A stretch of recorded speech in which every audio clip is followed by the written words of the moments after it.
सावन का महीना था। बारिश की हल्की बूंदें धरती को ताजगी से भर रही थीं। चारों ओर हरियाली फैली हुई थी और गांव के लोग अपने रोजमर्रा के कामों में व्यस्त थे। इस मौसम में गौतम बुद्ध अपने शिष्यों के साथ पास के एक गांव में प्रवास कर रहे थे।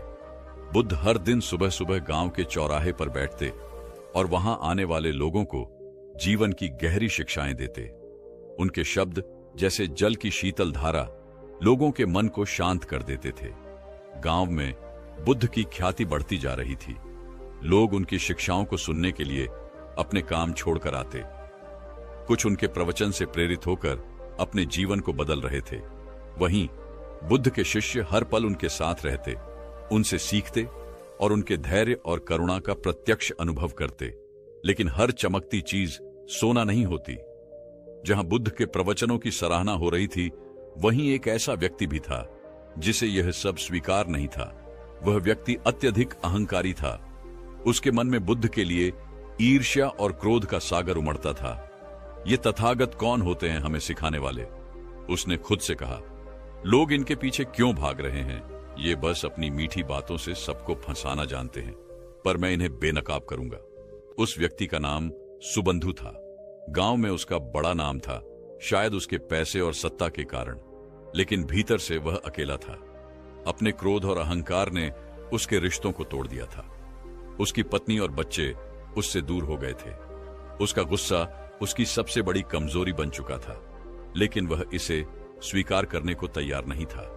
एक सुबह जब गांव के लोग बुद्ध के प्रवचन सुनने के लिए इकट्ठा हो रहे थे, सुबंधु ने यह तय कर लिया कि वह बुद्ध के सामने उनका मान मर्दन करेगा। उसके मन में एक योजना थी।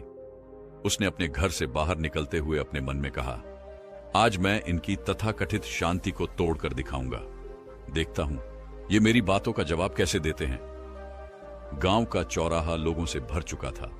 हर कोई ध्यान से बुद्ध की बातों को सुन रहा था। बुद्ध कह रहे थे, मनुष्य का सबसे बड़ा शत्रु उसका अपना अहंकार है। जब तक हम इसे पहचानते नहीं, तब तक हम शांति को नहीं पा सकते। सुबंधु ने यह सुनते ही अपनी मुट्ठी भींच ली। उसके चेहरे पर गुस्से की लहर दौड़ गई। वह तेजी से भीड़ को चीरते हुए आगे बढ़ा। उसकी आंखों में क्रोध साफ झलक रहा था। लेकिन बुद्ध, वह शांत बैठे थे, जैसे किसी झील की सतह पर हवा भी न चल रही हो। गांव के चौराहे पर सैकड़ों लोग इकट्ठा हो चुके थे। बुद्ध का उपदेश चल रहा था। उनकी वाणी में ऐसी गहराई थी कि हर कोई मंत्रमुग्ध होकर सुन रहा था। लोग शांत थे, जैसे समय थम गया हो। बुद्ध ने कहा, जो क्रोध पर काबू पा लेता है वह जीवन के सबसे बड़े युद्ध को जीत लेता है। तभी अचानक भीड़ को चीरता हुआ सुबंधु क्रोध से भरा हुआ तेज कदमों से आगे बढ़ा। उसके चेहरे पर उबलता गुस्सा और कटुता साफ दिखाई दे रही थी। उसकी आवाज गूंज उठी, तथागत, आप कौन होते हैं हमें उपदेश देने वाले? क्या आप सोचते हैं कि आप यहां आकर हमें सिखाएंगे कि कैसे जीना है? ये सुनते ही लोगों की निगाहें सुबंधु की ओर मुड़ गईं। सबके चेहरों पर आश्चर्य और असमंजस था। आनंद और अन्य शिष्य चौंक गए। आनंद ने सुबंधु की ओर गुस्से से देखा, लेकिन बुद्ध, वह अभी भी शांत बैठे थे, जैसे कुछ हुआ ही ना हो। सुबंधु ने अपनी आवाज और तेज करते हुए कहा, आपके ये प्रवचन, ये दिखावा है। आप खुद को महान समझते हैं, लेकिन मुझे आप जैसे साधु बहुत मिले हैं जो बस शब्दों के जाल में लोगों को फंसाते हैं। आप झूठे हैं। उसकी बातें अब अपमानजनक होती जा रही थीं। वहां खड़े लोग असहज हो गए। आनंद ने आगे बढ़कर कहा, तुम्हें नहीं पता तुम किससे बात कर रहे हो? भगवान बुद्ध के लिए इस तरह के शब्द मत बोलो। बुद्ध ने आनंद की ओर हाथ उठाकर इशारा किया, आनंद, रुक जाओ। हर व्यक्ति अपनी पीड़ा को व्यक्त करता है, इसे प्रकट करने दो। सुबंधु ने बुद्ध की इस शांति को देखकर और भी तीखी बात कहनी शुरू कर दी। देखा, यही तो है आपका नाटक, यह चुप रहकर सब सहने का दिखावा। पर मैं जानता हूं, भीतर से आप भी मुझसे डरते हैं, इसीलिए कुछ नहीं बोलते, है ना? शिष्य अब और अधिक क्रोधित हो रहे थे, लेकिन बुद्ध, उनकी आंखों में अभी भी करुणा झलक रही थी। उन्होंने सुबंधु की हर बात को धैर्यपूर्वक सुना। उनके चेहरे पर न तो क्रोध था, न असहजता। सुबंधु ने जब देखा कि उसकी बातों का बुद्ध पर कोई असर नहीं हो रहा है, तो उसका क्रोध और बढ़ गया। उसने भीड़ की ओर मुड़कर कहा, देखो, यह व्यक्ति तुम्हें शांत होने का पाठ पढ़ाता है, लेकिन खुद कुछ भी नहीं कर सकता। यह सब दिखावा है। लोग कुछ भी कहने से डर रहे थे, लेकिन उनके भीतर सवाल उठ रहे थे। बुद्ध आखिर कुछ क्यों नहीं कह रहे? वे क्यों इसे सहन कर रहे हैं? सुबंधु की तीखी बातें चलती रहीं। हर शब्द जैसे आग की चिंगारी बुद्ध की ओर फेंका जा रहा था, लेकिन बुद्ध का धैर्य चट्टान की तरह स्थिर था। सुबंधु की तीखी आवाज चौराहे पर गूंज रही थी। उसके शब्दों में क्रोध, अपमान और अहंकार का मेल साफ झलक रहा था। लोग सहमे हुए थे, शिष्य क्रोधित थे, लेकिन बुद्ध, वह शांत बैठे थे, जैसे पहाड़ पर बहने वाली हवा, स्थिर, गहन और अप्रभावित। सुबंधु ने अपनी बात खत्म करते हुए व्यंग्य से कहा, अब क्या हुआ तथागत? चुप क्यों हो? बोलिए, आप जैसे महान उपदेशक के पास मेरे सवालों का कोई उत्तर नहीं है? बुद्ध ने धीरे से अपनी आंखें उठाईं। उनके चेहरे पर मुस्कान थी, ऐसी मुस्कान जो किसी के भी मन को शांत कर दे। उन्होंने शांत और सधी हुई आवाज में कहा, भाई, यदि तुमसे एक प्रश्न पूछूं तो क्या तुम उत्तर दोगे? सुबंधु, जो अपने क्रोध के आवेग में था, अचानक ठहर गया। वह थोड़ा चौंक गया, लेकिन अपने स्वर को तीखा रखते हुए बोला, पूछो, तुम्हारा सवाल भी सुन लेते हैं। बुद्ध ने अपनी जगह पर स्थिर बैठते हुए कहा, यदि कोई व्यक्ति किसी को उपहार देता है और वह उपहार लेने से इनकार कर दे, तो वह उपहार किसके पास रहता है? सुबंधु को यह सवाल सुनकर समझ नहीं आया कि इसका क्या मतलब है। उसने व्यंग्य से हंसते हुए कहा, यदि कोई उपहार नहीं लेता तो जाहिर सी बात है, वह उस व्यक्ति के पास ही रहेगा जिसने उसे दिया। बुद्ध ने उसी शांति से उत्तर दिया, बिल्कुल सही कहा तुमने। और अब सोचो, तुम जो मुझे क्रोध, अपशब्द और अपमान का उपहार दे रहे हो, यदि मैं उसे स्वीकार न करूं तो यह उपहार किसके पास रहेगा? बुद्ध के शब्दों ने जैसे पूरे माहौल को स्थिर कर दिया। हर कोई स्तब्ध था। सुबंधु, जो अब तक आत्मविश्वास से भरा था, अचानक खामोश हो गया। उसने अपनी आंखें झुका लीं। बुद्ध ने अपनी बात को आगे बढ़ाया, भाई, क्रोध और अपमान भी वैसे ही हैं जैसे कोई उपहार। यह देने वाले का अपना चयन होता है, लेकिन लेने वाले का भी अधिकार है कि वह इसे स्वीकार करे या नहीं। मैं तुम्हारे क्रोध और अपमान को स्वीकार नहीं करता, इसलिए यह तुम्हारे पास ही रहेगा। शांति और स्थिरता के साथ बोले गए ये शब्द सुबंधु के भीतर गहराई तक उतर गए। वहां खड़ी भीड़ भी एकदम शांत हो गई। आनंद और अन्य शिष्य बुद्ध की बातों से प्रभावित होकर उन्हें निहार रहे थे। सुबंधु ने पहली बार अपने भीतर कुछ अजीब सा महसूस किया। वह समझ नहीं पा रहा था कि यह क्या था, शर्म, आत्ममंथन या कुछ और। लेकिन एक बात स्पष्ट थी, उसके शब्दों का बुद्ध पर कोई प्रभाव नहीं पड़ा था। इसके विपरीत उनके शब्द उसके भीतर एक तूफान पैदा कर चुके थे। सुबह का सूरज अब सिर पर आ चुका था। चौराहे पर पसरी खामोशी टूटने का नाम नहीं ले रही थी। बुद्ध के शब्द अभी भी हवा में गूंज रहे थे। क्रोध और अपमान देने वाले के पास ही रहते हैं यदि उन्हें स्वीकार न किया जाए। सुबंधु वहां खड़ा था, लेकिन उसकी आंखों में अब वह क्रोध नहीं था। वह चुपचाप सिर झुकाए वापस चला गया। भीड़ में सन्नाटा था, मानो सबने कोई अद्भुत चमत्कार देख लिया हो। जैसे जैसे लोग वहां से लौटने लगे, बुद्ध के शिष्य आनंद के मन में सवालों का तूफान उठने लगा। वह खुद को रोक नहीं पाया और बुद्ध के पास आकर बोला, भगवान, मैं समझ नहीं पा रहा हूं। वह व्यक्ति आपको अपमानित कर रहा था, आपके बारे में अपशब्द कह रहा था, और फिर भी आपने उसे कुछ नहीं कहा, न डांटा, न कोई प्रतिक्रिया दी। आखिर आपने ऐसा क्यों किया? बुद्ध ने आनंद की ओर देखा। उनकी आंखों में करुणा और धैर्य का मेल था। उन्होंने धीरे से पूछा, आनंद, अगर कोई तुम्हें गुस्सा दिलाने की कोशिश करे तो क्या तुम्हें गुस्सा आना जरूरी है? आनंद ने थोड़ी झिझक के साथ उत्तर दिया, भगवान, गुस्सा तो स्वाभाविक है जब कोई अपमान करे या भला बुरा कहे, लेकिन आपने कैसे यह सब सह लिया? मैं तो उस व्यक्ति पर क्रोधित हो गया था। बुद्ध मुस्कुराए। उन्होंने आनंद को अपने पास बैठने का संकेत दिया। आनंद, बुद्ध ने कहा, गुस्सा स्वाभाविक नहीं है, यह एक प्रतिक्रिया है, और हर प्रतिक्रिया हमारे अपने मन का चयन होती है। अगर मैं सुबंधु की बातों पर गुस्सा करता तो मैं उसकी तरह हो जाता। क्या मैं चाहता हूं कि मेरा मन उसके गुस्से से प्रभावित हो जाए? आनंद ने ध्यान से सुना, लेकिन उसकी जिज्ञासा कम नहीं हुई। उसने फिर पूछा, लेकिन भगवान, क्या आपको दुख नहीं हुआ? वह व्यक्ति आपकी निंदा कर रहा था। क्या आप उस अपमान को महसूस नहीं कर सके? बुद्ध ने एक गहरी सांस ली और मुस्कुराते हुए बोले, आनंद, अपमान तब तक नहीं पहुंचता जब तक हम उसे अपने भीतर जगह न दें। अगर कोई व्यक्ति आग लेकर आए और हम उसे ईंधन न दें, तो क्या वह आग जल पाएगी? मैं तो केवल करुणा का अभ्यास करता हूं, और करुणा का अर्थ है दूसरों की पीड़ा को समझना। सुबंधु के शब्दों में उसकी पीड़ा झलक रही थी। वह अपने भीतर के संघर्ष से लड़ रहा था, तो फिर मैं क्यों उसका गुस्सा अपने अंदर प्रवेश करने दूं? आनंद का चेहरा सोच में डूब गया। उसने गहरी सांस लेते हुए कहा, तो क्या इसका मतलब यह है कि हमें हर अपमान और निंदा को बस सहन करना चाहिए भगवान? बुद्ध की मुस्कान गहरी हो गई। उन्होंने आनंद की आंखों में देखा और बोले, आनंद, सहन करना भी एक कला है, लेकिन उसका उद्देश्य केवल सहना नहीं है। यह हमें भीतर से मजबूत बनाता है, और जब हमारा मन स्थिर और शांत होता है, तभी हम दूसरों को समझ सकते हैं। आज तुमने देखा कि सुबंधु ने मुझे जितना क्रोधित करने की कोशिश की, मैं उतना ही शांत रहा। क्या तुम जानते हो क्यों? आनंद ने उत्तर में केवल सिर हिलाया। वह समझना चाहता था।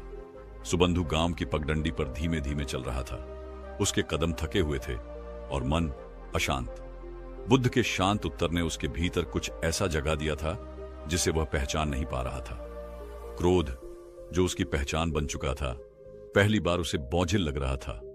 गांव से दूर एक पुराना बरगद का पेड़ था। सुबंधु वहां जाकर बैठ गया। उसने अपनी मुट्ठियां भींच लीं और अपने आप से कहा, यह क्या हो रहा है मुझे?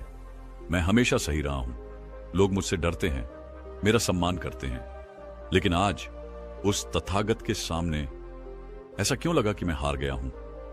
उसके भीतर का अहंकार उसे कचोट रहा था, लेकिन बुद्ध की मुस्कुराहट और उनके शब्द बार बार उसकी यादों में गूंज रहे थे। यदि कोई उपहार स्वीकार न करे तो वह वापस देने वाले के पास रहता है। सुबंधु के चेहरे पर अचानक एक बेचैनी उभरी। उसने खुद से पूछा, क्या यह क्रोध, यह कटुता मेरे ही पास रह गई है? मैं इसे दूसरों पर फेंकता हूं, लेकिन शायद वे इसे कभी ले ही नहीं पाए। क्या मैं ही इसका भार ढो रहा हूं? उसकी आंखें भर आईं। उसने अपने चारों ओर देखा। पेड़ों की सरसराहट, पक्षियों की चहचहाहट, सब कुछ उसे शांत करने की कोशिश कर रहा था, लेकिन उसके भीतर का तूफान थमने का नाम नहीं ले रहा था। पहली बार उसने अपने जीवन पर नजर डाली। क्यों मैं हमेशा गुस्से में रहा? क्यों मैंने हर किसी को चोट पहुंचाई? क्या मैं वाकई इतना कमजोर हूं कि मुझे अपना अस्तित्व साबित करने के लिए दूसरों को अपमानित करना पड़ा? बरगद के नीचे बैठे बैठे सुबंधु फूट फूट कर रोने लगा। उसने अपने सिर को घुटनों में छिपा लिया। उसकी आंखों से आंसू लगातार बह रहे थे। यह वही व्यक्ति था जो कुछ घंटे पहले तक अपने क्रोध और अहंकार में डूबा हुआ था। अब वह अपनी ही कमजोरियों के सामने खड़ा था। कुछ देर बाद सुबंधु ने सिर उठाया। उसका चेहरा आंसुओं से भीगा हुआ था, लेकिन उसकी आंखों में एक नई चमक थी। उसने मन ही मन कहा, मुझे तथागत के पास लौटना होगा। मुझे उनसे माफी मांगनी होगी। शायद मैं उनसे कुछ सीख सकूं। शायद वह इस बोझ से मुझे मुक्त कर सकें। सुबंधु ने धीरे धीरे गांव की ओर कदम बढ़ाए। हर कदम के साथ उसका हृदय हल्का हो रहा था। वह जानता था कि यह आसान नहीं होगा। भीड़ के सामने माफी मांगना, अपने अहंकार को तोड़ना, यह सब उसके लिए असंभव जैसा था। लेकिन बुद्ध की करुणा ने उसे कुछ नया अनुभव करने का साहस दिया था। गांव पहुंचने पर बुद्ध अब भी उसी स्थान पर बैठे थे। उनके शिष्य और अनुयायी उनके चारों ओर शांत मुद्रा में बैठे थे। वहां का वातावरण शांत और पवित्र था। सुबंधु ने दूर से बुद्ध को देखा। उनका चेहरा अभी भी वैसा ही था, मुस्कुराता हुआ, शांत और गहरा। सुबंधु के कदम धीमे हो गए। उसकी सांसें तेज हो रही थीं। क्या मैं माफी मांगने के काबिल हूं? उसने खुद से पूछा, लेकिन फिर उसने खुद को संभाला। अगर मैं आज नहीं गया तो शायद कभी नहीं जाऊंगा। मुझे यह करना ही होगा। सुबंधु ने भीड़ के पास पहुंचकर अपनी जगह बनाई। सब उसे देखकर चौंक गए। आनंद ने उसे देखा और उसके चेहरे पर आश्चर्य था। वह फिर से आया है, अब क्या चाहता है? सुबंधु ने बुद्ध के करीब जाकर धीमे स्वर में कहा, भगवान, मैं आपसे कुछ कहना चाहता हूं। सुबंधु की आवाज में अब एक शर्मिंदगी थी। वह आंखें झुके हुए खड़ा था, जैसे अपने दिल का बोझ साझा करने के लिए शब्दों को ढूंढ रहा हो। लेकिन बुद्ध की शांति ने उसे मजबूती दी। बुद्ध ने उसे देखा, फिर धीरे से बोले, सुबंधु, तुम मुझसे कुछ कहना चाहते हो तो कहो। तुम्हारी आत्मा अब एक गहरे मंथन में है, तुम्हें अपने भीतर की यात्रा पूरी करनी होगी। सुबंधु की आंखों में आंसू थे, लेकिन उसने खुद को संभाला। उसने धीरे धीरे कहा, भगवान, मुझे खुद पर घृणा हो रही है। मैंने जिन लोगों को तिरस्कृत किया, उनका अपमान किया, वह सभी मुझे माफ कर सकते हैं, लेकिन अब मैं खुद को कैसे माफ करूं? मैं समझ नहीं पा रहा हूं, क्या करूं? उसकी आवाज में एक दर्द था जो पूरी तरह से उसके भीतर की उलझन को दर्शा रहा था। बुद्ध ने उसे एक गहरी नजर से देखा। उनके चेहरे पर एक हल्की मुस्कान थी, जो एक ऐसे व्यक्ति की मुस्कान थी जो किसी और के दर्द को समझ सकता है। उन्होंने धीमे स्वर में कहा, तुम्हारे शब्द, तुम्हारा क्रोध, तुम्हारा अहंकार, ये सब तुम्हारे भीतर के अंधकार से आते थे, लेकिन यह अंधकार तब तक नहीं रहता जब तक तुम उसे अपनी चेतना से बाहर नहीं निकालते। सुबंधु ने सिर झुका लिया और बुद्ध ने फिर कहा, तुम सोचते हो कि तुम अपने किए गए कर्मों को कैसे माफ कर सकोगे, लेकिन मैं तुमसे एक सवाल पूछता हूं, क्या तुम अपने अंधकार से भाग सकते हो? सुबंधु की आंखों में एक हलचल थी।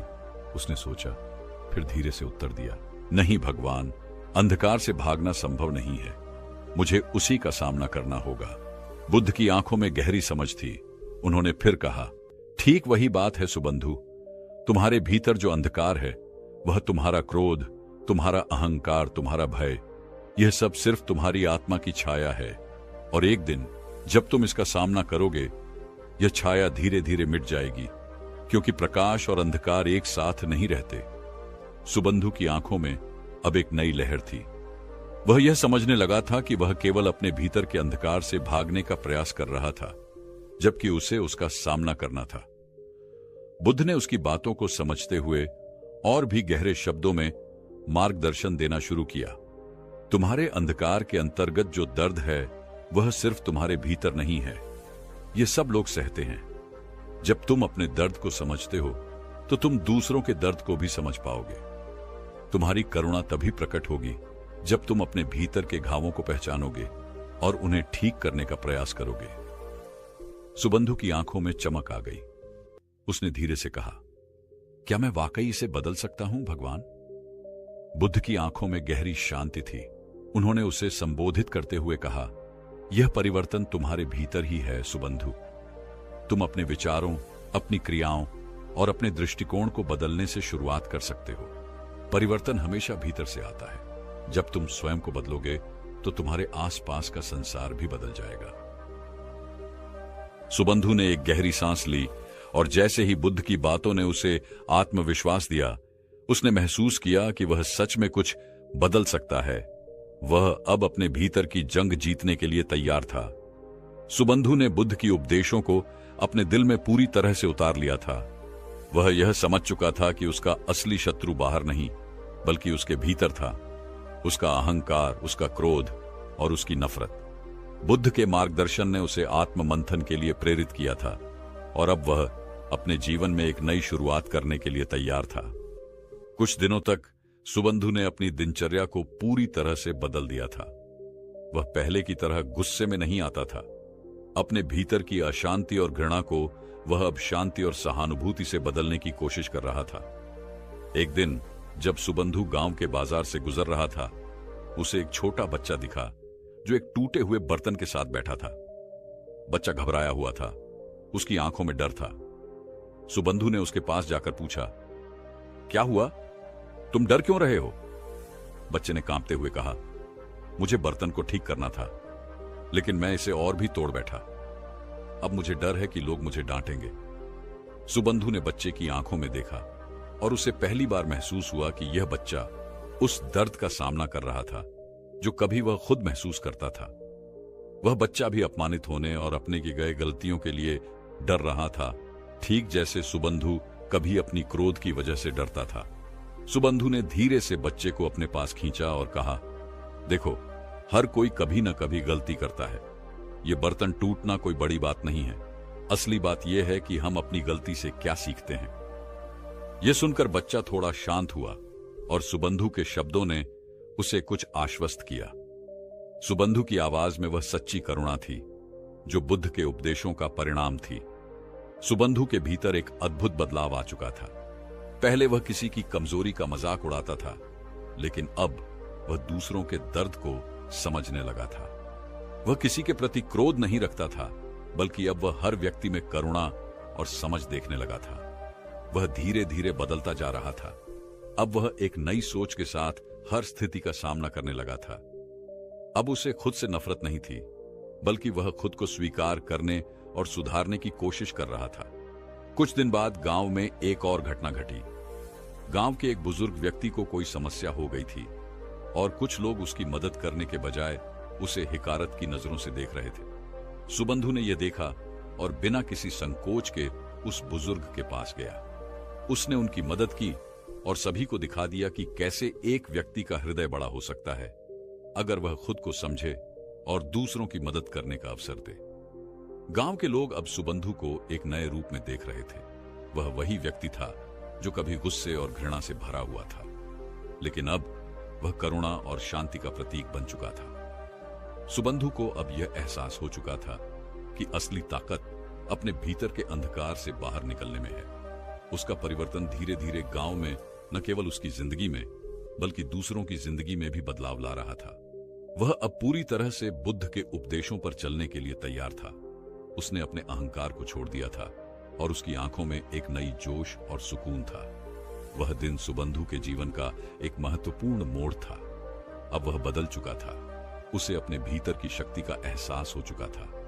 वह जानता था कि शांति केवल बाहरी परिस्थितियों से नहीं आती। वह जानता था कि शांति केवल बाहरी परिस्थितियों से नहीं आती, बल्कि यह हमारी आंतरिक स्थिति से उत्पन्न होती है। बुद्ध की शिक्षा ने उसे यह समझाया था कि अगर हम अपने भीतर के क्रोध और नफरत को त्याग दें, तो हम जीवन में वास्तविक सुख और शांति पा सकते हैं। एक दिन बुद्ध ने सुबंधु को अपने पास बुलाया। यह वही दिन था जब सुबंधु ने अपनी पूरी यात्रा के बारे में बुद्ध से बातचीत करने का निर्णय लिया था। उसने सिर झुका लिया और धीरे से कहा, भगवान, मैं जानता हूं कि मैंने जो किया वह गलत था, लेकिन अब मैं खुद को ठीक करना चाहता हूं। मैंने महसूस किया है कि हमारे भीतर की शांति ही हमें बाहरी दुनिया से जोड़े रखती है, लेकिन मैं जानता हूं यह आसान नहीं होगा। क्या आप मुझे और मार्गदर्शन देंगे? बुद्ध ने उसे मुस्कुराते हुए देखा और अपनी आंखों में गहरी करुणा के साथ उत्तर दिया, सुबंधु, तुम्हारे दिल में अब एक नई समझ और बदलाव है। यह तुम्हारा सबसे बड़ा कदम है, लेकिन ध्यान रखना, जीवन में सबसे बड़ा परिवर्तन अपने भीतर होता है। जब तुम अपने मन को शुद्ध करोगे, तब तुम्हारा हर कार्य और विचार भी शुद्ध होगा। यही तुम्हारा जीवन का संदेश है। आंतरिक शांति ही बाहरी दुनिया को बदलने का पहला कदम है। सुबंधु ने ध्यान से बुद्ध की बातों को सुना और उनके शब्दों का गहरा असर महसूस किया। वह समझ चुका था कि जीवन में शांति और सुख पाने के लिए उसे अपने भीतर की हलचल को शांत करना होगा। कुछ दिन बाद गांव में एक गंभीर संकट उत्पन्न हुआ। एक बड़ी बारिश ने फसल को नष्ट कर दिया था और किसान और उनके परिवार बुरी तरह प्रभावित हुए थे। गांव में बहुत घबराहट थी। लोग एक दूसरे पर आरोप लगा रहे थे। ऐसे समय में सुबंधु ने बुद्ध के उपदेशों को याद किया और एक कदम आगे बढ़ते हुए वह गांव वालों के पास गया। उसने उन्हें समझाया, देखो, हम सबके जीवन में दुख आते हैं, लेकिन यदि हम एक दूसरे का साथ नहीं देंगे तो हम कभी भी इस दुख से बाहर नहीं निकल पाएंगे। हमें अपने भीतर की नफरत और गुस्से को छोड़कर एकजुट होकर इस संकट का सामना करना चाहिए। सुबंधु की बातें गांव के लोगों के दिलों को छू गईं। उसने पहले की तरह गुस्से और हिंसा का सहारा नहीं लिया, बल्कि वह शांति और सहयोग की बात कर रहा था। धीरे धीरे लोग उसकी बातों को समझने लगे और एकजुट हो गए। वे मिलकर किसानों की मदद करने के लिए जुट गए और सब मिलकर काम करने लगे। सुबंधु का परिवर्तन अब गांव में साफ दिखाई दे रहा था। उसने पहले की तरह लोगों को दोष देने और नफरत करने के बजाय उन्हें प्रेम और सहायता का मार्ग दिखाया था।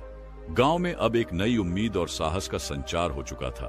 बुद्ध ने सुबंधु की ओर देखा और कहा, यह तुम्हारा सबसे बड़ा उपहार है सुबंधु। तुम्हारे जीवन का संदेश यही है। अंतरात्मा की शांति और करुणा ही हमें जीवन की असली कठिनाइयों से उबार सकती है। सुबंधु ने आंखें बंद की और उसके भीतर एक गहरी शांति महसूस हुई। वह जानता था कि यह यात्रा कभी खत्म नहीं होगी।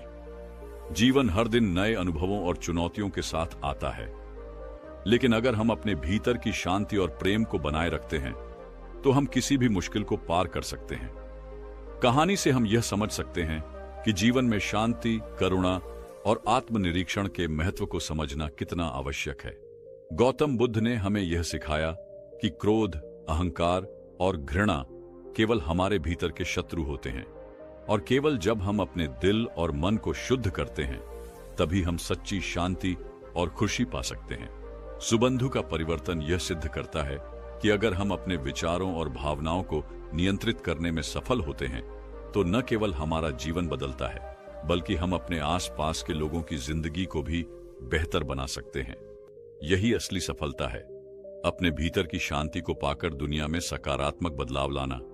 ये कहानी हमें यह भी सिखाती है कि हर किसी के भीतर आत्मनिर्माण की क्षमता है और सही मार्गदर्शन से हम अपने जीवन को पूरी तरह से बदल सकते हैं। अगर आप भी चाहते हैं कि आपके जीवन में शांति, प्रेम और करुणा का आगमन हो और आप बुद्ध के शिक्षाओं के अनुसार अपनी यात्रा पर आगे बढ़ना चाहते हैं, तो इस चैनल को सब्सक्राइब करना बिल्कुल न भूलें। हमारे चैनल पर हम हमेशा आपके लिए ऐसे प्रेरणादायक और जीवन बदलने वाली कहानियां लाते हैं जो न केवल आपको सोचने पर मजबूर करे, बल्कि आपको अपने जीवन में सुधार करने का हौसला भी दें। तो अगर आपने अभी तक हमारे चैनल को सब्सक्राइब नहीं किया है तो अभी सब्सक्राइब करें और साथ ही बेल आइकन पर क्लिक करें ताकि आपको हमारे वीडियो का तुरंत नोटिफिकेशन मिल सके। हम हर हफ्ते नई नई प्रेरणादायक और सीख देने वाली वीडियो लेकर आते हैं ताकि आप भी एक बेहतर इंसान बन सकें। अगर आपको यह वीडियो पसंद आया हो तो कृपया लाइक और शेयर जरूर करें ताकि यह संदेश और भी लोगों तक पहुंचे। और यदि आपके मन में कोई सवाल या सुझाव हो तो हमें नीचे कमेंट्स में जरूर बताएं। धन्यवाद। हमारे चैनल के साथ जुड़े रहें, क्योंकि यहां हम आपके जीवन को और बेहतर बनाने के लिए हमेशा कुछ नया लेकर आते हैं।